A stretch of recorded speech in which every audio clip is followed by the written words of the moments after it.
Saludos, mi nombre es Julián Geldú, estudiante de Administración de Empresa en la Universidad Nororiental Privada Gran Mariscal de Ayacucho, participante de la Unidad Curricular Investigación de Mercado. Y en esta oportunidad, en compañía de Eva Machado, Josué Martínez y Anthony Lugo, presentamos un caso práctico en donde se evidencia la selección de una población y muestra con sus respectivas técnicas y cálculos pertinentes. En concreto, presentamos el siguiente caso. Supongamos que queremos saber cuántos estudiantes de una universidad en particular usan transporte público para llegar a la misma. El Departamento de Control de Estudios nos dice que el total de estudiantes es de 5.000 divididos en 4 carreras. La distribución de estudiantes por carrera es la siguiente. Carrera A, 1.500 estudiantes. Carrera B, 1.000 estudiantes. Carrera C, 1.000 estudiantes. Y carrera D, 1.500 estudiantes. Con este total de estudiantes se realizará el muestreo, ya que la población es muy amplia, para aplicar una encuesta. En primer lugar, se debe calcular la muestra necesaria según la población. Para determinarla, se utilizarán las siguientes fórmulas. Para asegurar la precisión, se necesitaría al menos 385 estudiantes encuestados en la muestra. Dentro de estos 385 encuestados que representan la muestra, deben encontrarse proporcionalmente estudiantes de todas las carreras. Para determinar cuántos estudiantes por carrera se van a encuestar, se utilizará un método de muestreo estratificado proporcional. En este método se divide la población en estratos, en este caso tiene que ser cada carrera, y a su vez se aplica el método aleatorio simple dentro de cada estrato, para que todos en la carrera tengan la misma posibilidad de ser seleccionados como la muestra dentro de ellas, que luego será parte de la muestra necesaria para realizar el muestreo estratificado. Se debe calcular el tamaño de muestra para cada carrera utilizando la siguiente fórmula.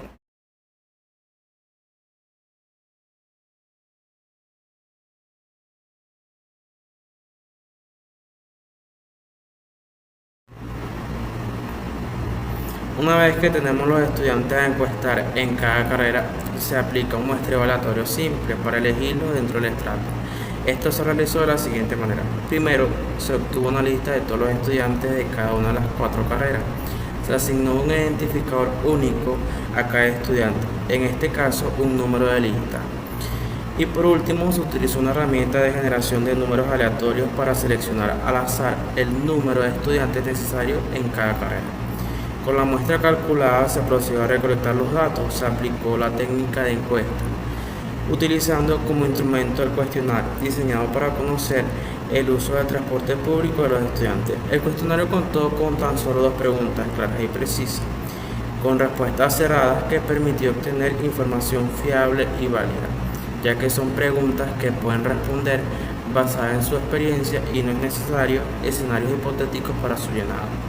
El cuestionario es una herramienta eficiente para la recolección de datos, ya que permite recopilar información de una gran cantidad de personas en poco tiempo y con bajos costos. Para determinar la confiabilidad, se utilizó el método de prueba-reprueba. Esto implicó volver a administrar la encuesta a la muestra aleatoria de los mismos encuestados después de un periodo de tiempo determinado, en este caso 2 meses, la primera en enero y la segunda en marzo, donde se obtuvieron los siguientes resultados. En la pregunta número 1, ¿utilizas el transporte público para llegar a la universidad? Sí, 230 encuestados, 59.7%. No, 80 encuestados, 20.8%.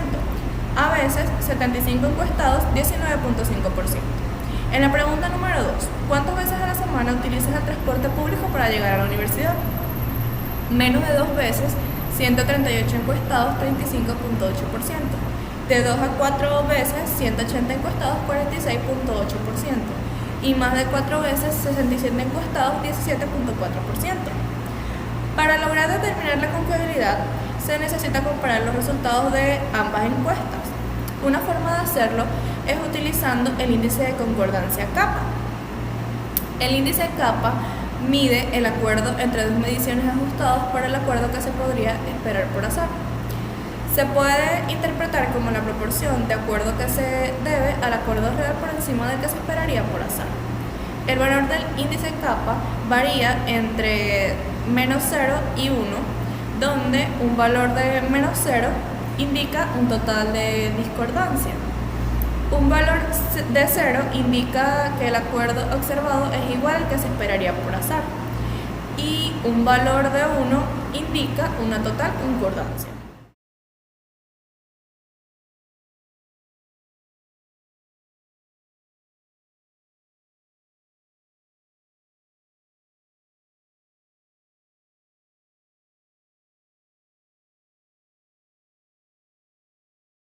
calcular las proporciones esperadas de respuestas coincidentes por azar para cada categoría, el siguiente paso es utilizar estas proporciones junto con las proporciones observadas de respuestas coincidentes para calcular la índice kappa. Para la primera pregunta se obtuvo índices kappa de un nivel de acuerdo moderado entre las respuestas observadas, lo que se esperaba porque no hubo mucha diferencia entre el total de las respuestas. En el caso número 2 se aplica el mismo procedimiento. Después de calcular las proporciones esperadas de respuestas coincidentes por azar para cada categoría, el siguiente paso es utilizar estas proporciones junto con las proporciones observadas de respuestas coincidentes para calcular la índice kappa. Para la primera pregunta se obtuvo índices kappa de un nivel de acuerdo moderado entre las respuestas observadas, lo que se esperaba porque no hubo mucha diferencia entre el total de todas las respuestas. En el caso número 2 se aplica el mismo procedimiento. En la segunda pregunta se obtuvo índices kappa de un nivel de acuerdo moderado entre las respuestas observadas. Los resultados fueron altamente satisfactorios. La ausencia de variaciones significativas en los resultados y la capacidad de reproducir las conclusiones de manera consistente evidencia un alto nivel de confiabilidad en el instrumento aplicado.